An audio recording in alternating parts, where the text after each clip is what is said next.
Aksi protes yang dilakukan warga dan mahasiswa di Desa Rantebala dibubarkan paksa oleh aparat kepolisian dengan tembakan gas air mata. Akibatnya, sejumlah pendemo mengalami sesak napas. Warga dan para mahasiswa melakukan aksi protes sejak 2 hari terakhir pasca beredarnya video viral penebangan tanaman cengkeh yang dilakukan oleh karyawan perusahaan PT MDA. Perusahaan tambang emas yang melakukan eksplorasi selama 40 tahun kini tengah dalam proses pembebasan lahan. Namun kompensasi yang diberikan perusahaan dinilai tidak sebanding sehingga sebagian petani menolak ganti rugi dengan meminta nilai lebih dari tawaran pihak perusahaan. Sebelumnya, pendemo juga telah melancarkan protes di depan kantor DPRD dan Mapolres Luwu. Pihak perusahaan hingga kini masih enggan memberikan keterangan resmi, baik secara langsung maupun melalui media elektronik. Namun secara tertulis, pihak perusahaan mengaku berkomitmen memastikan setiap proses pembebasan lahan berjalan sesuai aturan yang berlaku. Dari Kabupaten Luwu, Sulawesi Selatan, Nasruddin Rubak, iNews melaporkan.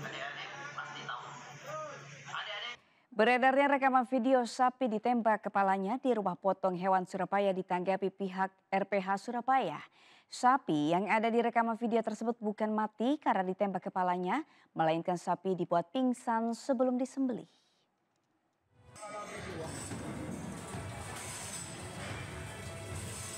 Inilah rekaman video yang membuat geger warga Surabaya setelah beredar di media sosial. Dalam rekaman video terlihat seorang laki-laki menembak kepala sapi dengan sebuah alat. Setelah ditembak, sapi jatuh terkapar untuk disembelih. Masyarakat yang menonton video tersebut menyangka sapi bukan mati karena disembelih, akan tetapi ditembak kepalanya. Menanggapi beredarnya rekaman video tersebut, Direktur Utama RPH Surabaya, Fajar Arifianto, memberikan penjelasan. Fajar mengakui sapi ditembak di bagian otak, akan tetapi tidak dibunuh, melainkan sapi dipingsankan sebelum disembelih. Cara ini disebut captive bolt standard. Pihak RPH menjamin seluruh daging sapi yang didistribusikan ke konsumen halal dan disembelih sesuai ketentuan agama Islam. Atas beredarnya video yang narasinya meresahkan masyarakat, pihak RPH Surabaya tidak tinggal diam. Fajar telah melaporkan penyebar video terkait pelarangan pendokumentasian baik video atau foto di semua area operasional pemotongan hewan. Karena mereka ini sudah sangat meresahkan dan bohongnya itu loh. Motifnya jelas. Kalau melihat videonya, ini jelas sudah direncanakan. Sepertinya videonya sangat bagus ya. Ada lighting dan yang penting ada bumbu kalimatnya itu loh. Bahwa sekali tembak langsung jatuh. Ini nggak benar. Kemungkinan diambil kapan Pak? Beberapa bulan yang lalu, setelah Idul Adha. Karena orang ini masih terlihat sebulan yang lalu, tapi sebulan terakhir sudah nggak terlihat. Namun kejadian ini menjadi evaluasi internal RPH untuk lebih berhati-hati dan memperketat pengawasan saat pemotongan hewan. Dari Surabaya, Jawa Timur, Hari Tambayong, iNews melaporkan.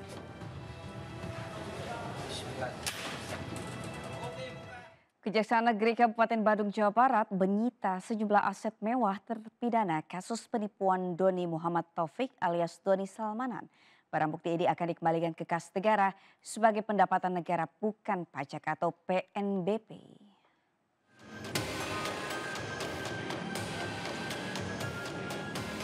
Kejaksaan Negeri Kabupaten Bandung melaksanakan eksekusi barang bukti terkait tindak pidana umum yang melibatkan Doni Muhammad Taufik alias Doni Salmanan. Aset yang disita berupa uang tunai 7,5 miliar rupiah dan 1.500 dolar Amerika Serikat. Selain itu, Kejari Kabupaten Bandung juga menyita 6 mobil mewah, 6 motor jenis sport serta 4 rumah dan ruko tersebar di Kabupaten Bandung dan Kabupaten Bandung Barat.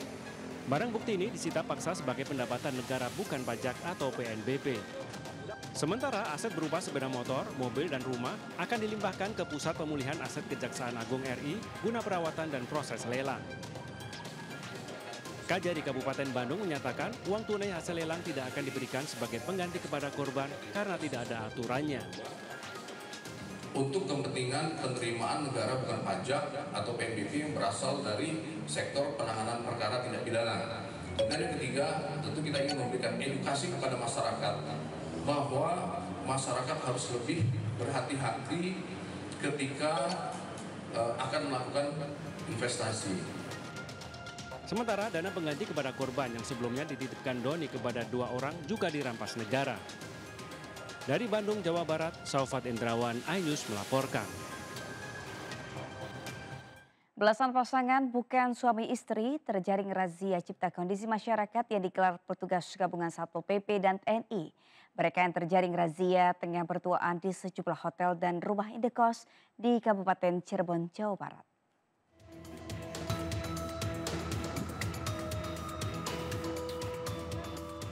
Petugas gabungan dari Satpol PP dan TNI menggelar razia di sejumlah kamar indekos di Kecamatan Kedawung, Kabupaten Cirebon. Satu persatu kamar indekos yang diduga untuk berbuat mesum diperiksa petugas gabungan. Dalam razia ini petugas mendapati pasangan bukan suami istri berada di dalam kamar, salah seorang diantaranya bahkan berusaha kabur. Di lokasi berbeda, petugas gabungan juga merazia sejumlah hotel kelas melati. Dalam razia cipta kondisi masyarakat jelang pilkada serentak ini, petugas mendapati sejumlah pasangan di dalam kamar dan wanita yang melayani jasa prostitusi online. Belasan pasangan bukan suami istri ini kemudian dibawa ke kantor Satpol PP Kabupaten Cirebon. Razia hari ini, alhamdulillah, tadi kita ketemukan banyak pasangan yang bukan suami istri.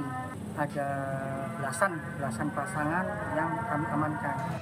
Selanjutnya, mereka yang terjaring razia dilakukan pendataan dan pembinaan untuk tidak lagi mengulangi perbuatannya. Dari Kabupaten Cirebon, Jawa Barat, Toy Iskandar, iNews melaporkan. Video asusila guru dengan siswinya menjadi perbincangan di media sosial. Polisi telah menahan oknum guru, sementara siswi dikeluarkan dari sekolah.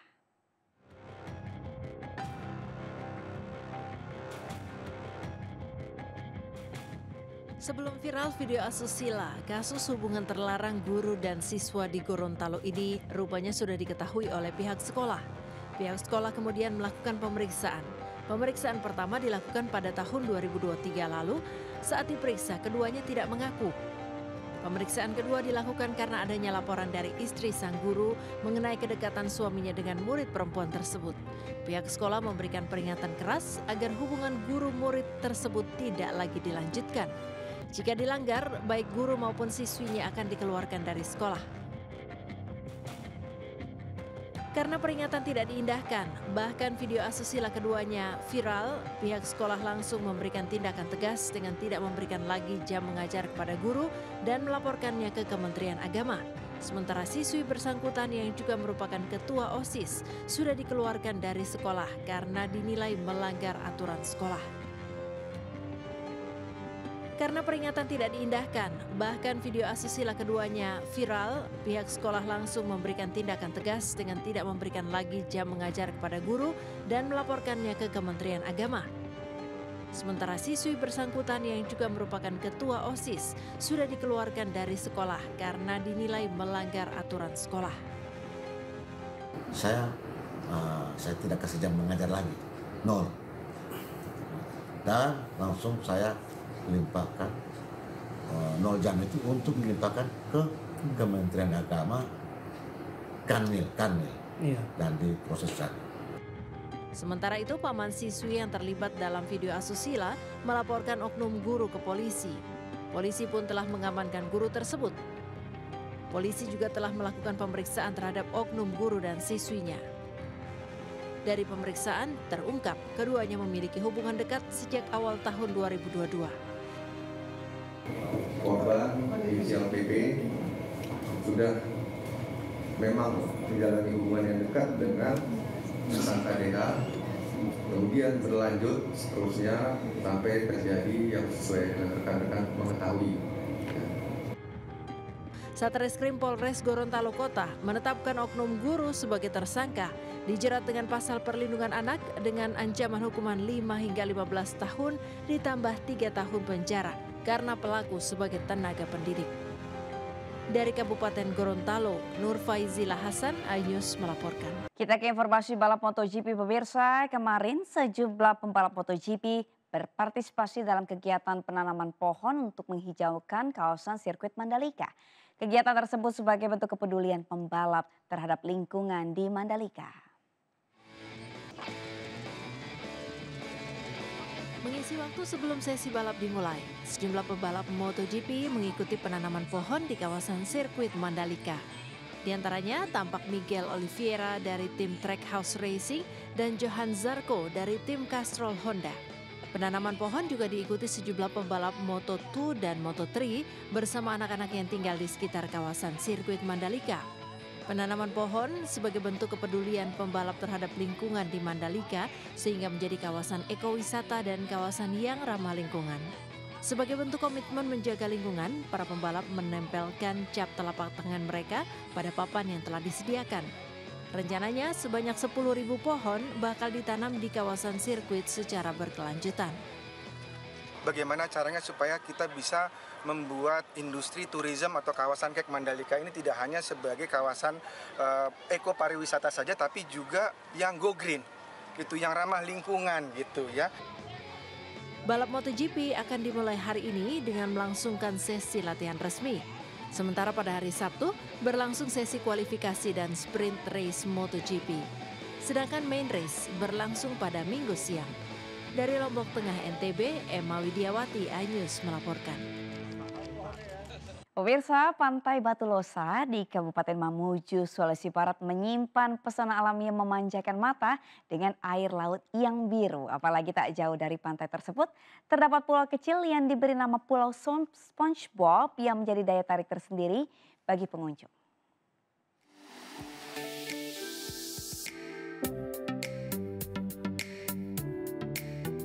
Deburan ombak disertai tiupan angin sepoi-sepoi menghiasi Pantai Batu Losa, salah satu surga tersembunyi di Desa Tapandulu, Kecamatan Simboro, Kabupaten Mamuju, Sulawesi Barat.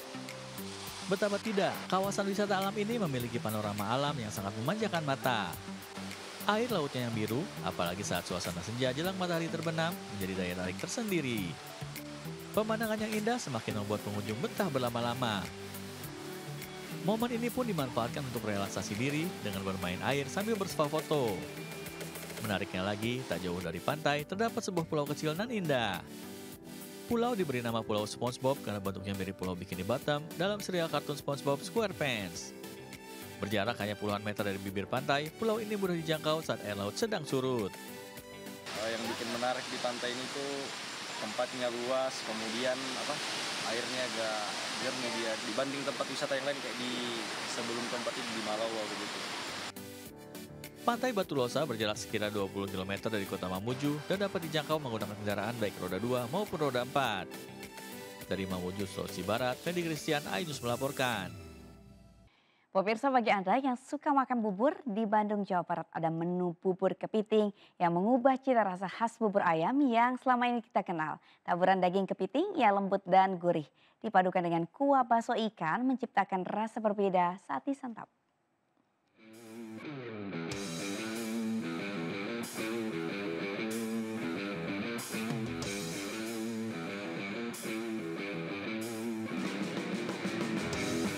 Sekilas tidak ada yang berbeda ya dengan tampilan bubur ini.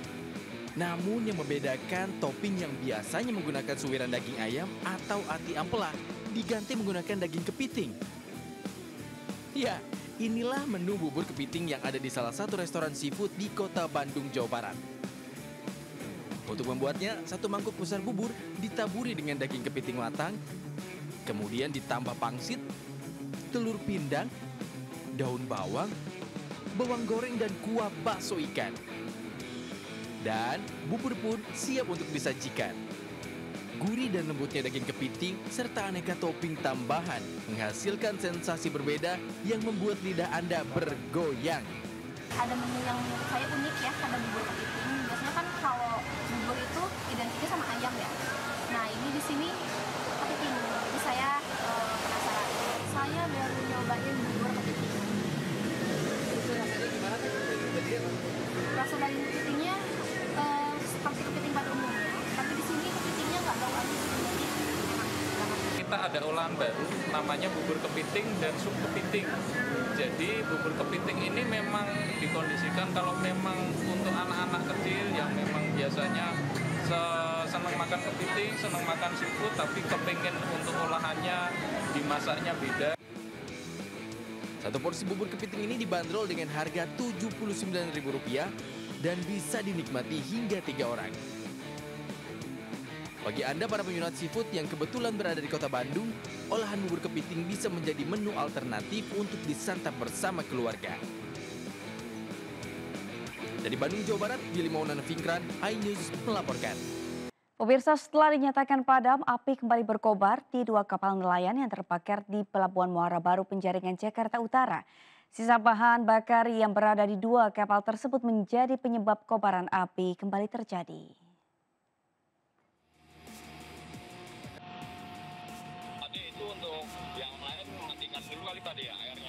Kobaran api kembali terjadi pada 2 kapal nelayan yang sebelumnya sudah dinyatakan padam setelah terbakar di Pelabuhan Muara Baru Penjaringan, Jakarta Utara pada Kamis dini hari. Api terlihat semakin membesar hingga membuat petugas pemadam kebakaran kembali bekerja keras untuk memadamkan.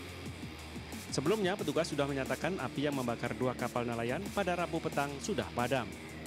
Namun api kembali menyala, bahkan kobaran api membesar pada Kamis dini hari. Diduga sisa bahan bakar dari 2 kapal nelayan tersebut menjadi penyebab kobaran api kembali terjadi. Sudah nyatakan padam, namun terjadi penyalahan kembali dikarenakan bahan yang terbakar ini berupa bahan solar seperti itu. Api akhirnya kembali berhasil dipadamkan dan dipastikan pemadaman selesai setelah petugas mengerahkan 18 unit mobil pemadam. Diketahui 2 kapal nelayan terbakar saat tengah mengisi bahan bakar di Pelabuhan Muara Baru Penjaringan, Jakarta Utara. Penyebab kebakaran diduga akibat percikan listrik saat pengisian bahan bakar. Dari Jakarta, Rizky Falupi, iNews melaporkan. Politikus PDIP Tia Rahmania batal dilantik sebagai anggota DPR RI oleh KPU RI karena dipecat sebagai anggota partai. Sementara Presiden Jokowi turut menanggapi isu kabinet Presiden terpilih Prabowo Subianto yang berjumlah 44 menteri. Berikut informasi selengkapnya yang kami rangkum dalam Politik 24 jam.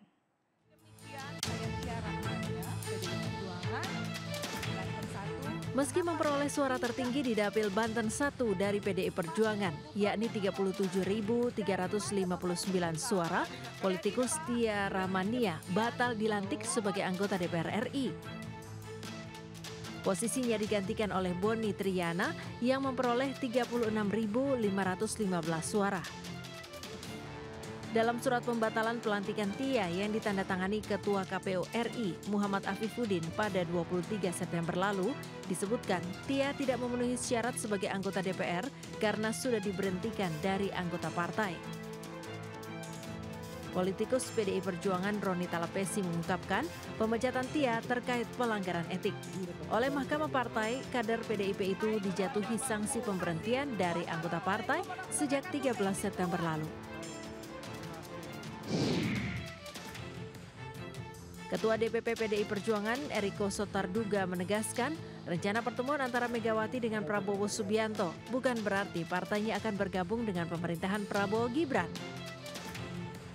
Eriko menambahkan pertemuan kedua pimpinan partai politik itu dinilai hanya sebagai silaturahmi karena keduanya memiliki hubungan baik. Pihaknya juga belum bisa memastikan kapan rencana pertemuan tersebut akan dilaksanakan. Presiden Joko Widodo menanggapi kabar bakal adanya 44 kementerian di Kabinet Presiden terpilih Prabowo Gibran. Jokowi mengatakan hal tersebut merupakan hak prerogatif Presiden. Menurut Jokowi, kemenangan ada pada Presiden terpilih karena sudah diberi mandat dan amanah oleh rakyat. Sebelumnya, isu Kabinet Prabowo akan diisi oleh 44 menteri disampaikan Ketua MPR RI yang juga politisi Golkar Bambang Susatyo alias Bamsud beberapa waktu lalu. Pemirsa, pejabat Gubernur Jawa Tengah Nana Sujana membantah dirinya menolak berjabat tangan dengan Andika Perkasa di acara deklarasi kampanye pemilu damai di KPU Jawa Tengah. Hal senada diungkap Kapolda Jawa Tengah Irjen Pol Ribut Hariwibowo yang mengaku kecewa dengan pengunggah video tersebut. menyampaikan sambutannya. Pejabat Gubernur Jawa Tengah Nana Sujana menyebut video viral dirinya bersama Kapolda Jawa Tengah Irjen Pol Ribut Hariwibowo yang dituding menolak berjabat tangan dengan calon Gubernur Jawa Tengah nomor urut 1 Andika Perkasa di acara deklarasi kampanye pemilu damai di kantor KPU Jawa Tengah dinilai tidak benar. Jika dalam video memperlihatkan pejabat gubernur dan Kapolda Jawa Tengah tidak menjabat tangan, karena sebelumnya di ruang transit KPU mereka sudah berbincang dan berkomunikasi serta berjabat tangan dengan Andika Perkasa.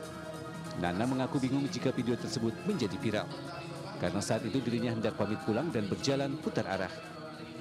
Bahkan saat berpapasan dengan Andika Perkasa dirinya sudah menunjukkan gestur pamit serta menundukkan kepala. Momen yang mana yang diambil gitu kan? Kami bersalaman kembali setelah selesai gitu ya, bersalaman kami pamitan. Saya rasa pelaksanaan di sana itu baik-baik saja, tidak ada permasalahan. Hal senada diungkapkan Kapolda Jawa Tengah Irjen Pol Ribut Hariwibowo yang menilai video viral tersebut menjadi bahan untuk memperkeruh suasana pemilihan umum. Dengan viralnya video tersebut, beredar ucapan dari masyarakat yang menyudutkan Polri tidak netral dengan tidak memberikan hormat kepada Purnawirawan Jenderal TNI Andika Perkasa yang dicalonkan PDI Perjuangan. Kapolda Jawa Tengah mengaku prihatin dengan video yang dinilai menyudutkan dirinya.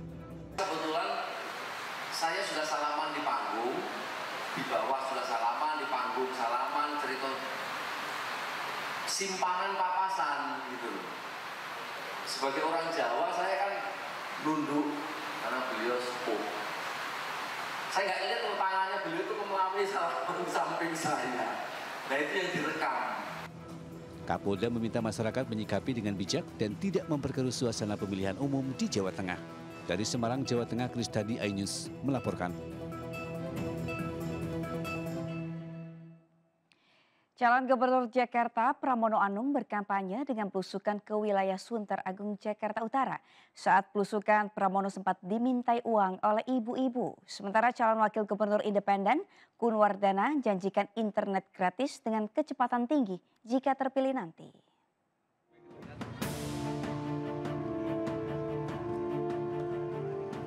Calon Gubernur DKI Jakarta nomor urut 3, Pramono Anung melanjutkan kampanyenya di kawasan Sunter Agung, Jakarta Utara. Pramono mendatangi sejumlah rumah warga, termasuk anak-anak dan ibu-ibu. Saat menyapa dan berbincang dengan ibu-ibu, Pramono sempat dimintai amplop. Mas Pram, panggilan akrab Pramono menjawabnya dengan meminta dukungan kepada ibu-ibu tersebut. Ibu-ibu pun meminta Pramono agar menepati janji kampanyenya. Saya mempunyai program yang khusus untuk Gen Z, Gen Z maupun untuk milenial. Dan kebetulan saya dibantu juga oleh para milenial maupun para Gen Z. Sebentar lagi programnya seperti yang saya lakukan di M-Block, nyalain Pram itu, Mas Pram itu juga salah satu contoh. Calon Wakil Gubernur Jakarta dari jalur independen Kun Wardana Abioto berjanji memberikan internet gratis dengan kecepatan tinggi untuk setiap rumah jika terpilih pada Pilkada 2024. Dalam dialog bersama Forum Pejabat Purna Pemprov DKI Jakarta, Kun Wardana mengungkapkan bahwa setiap rumah akan mendapatkan koneksi minimal 100 Mbps. Ia menekankan pentingnya konektivitas internet untuk kehidupan sehari-hari. Dari Jakarta, tim liputan iNews melaporkan. Pasangan calon gubernur dan wakil gubernur Jakarta nomor urut 1 Ridwan Kamil Suswono berkomitmen akan menghadirkan kota Jakarta yang lebih menonjolkan ciri khas budayanya. Hal ini disampaikan saat menghadiri dialog publik seni yang digelar di Dewan Kesenian Jakarta di Teater Kecil Taman Ismail Marzuki, Jakarta.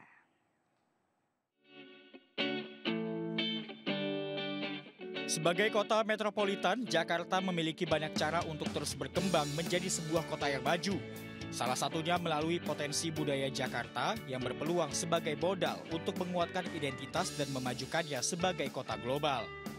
Menilik potensi inilah calon gubernur dan wakil gubernur DKI Jakarta nomor urut 1 Ridwan Kamil Suswono berkomitmen akan menjadikan Jakarta sebagai kota global dengan lebih menonjolkan kesenian dan budaya Betawi yang harus terus dilestarikan. Kami ada program namanya Gerbang Betawi, gerakan membangun budaya Betawi, pendidikan, kesenian, arsitektur kota dan pelestarian situs-situs.